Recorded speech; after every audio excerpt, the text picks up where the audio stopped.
много вярвам в едно нещо, тъй като лично на мен се случи чудото да получа тази титла. И много вярвам в едно нещо, че когато хората се обединят, точно тогава се случват чудесата и се случват най-хубавите неща.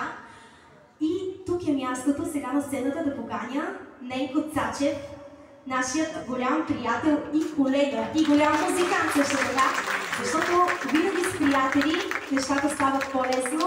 Именно приятелка на Янка ни се обади за това наше участие тук и тази наша подкрепа, така че сега пък ние с наш приятел ще ви допринесем още малко ведро настроение, но ще очаквам от вас също участие. Сега ще видите кога. Айде видите!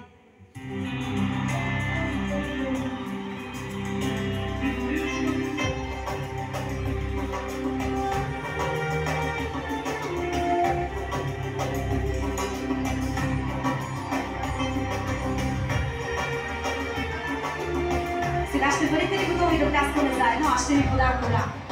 Точно сега!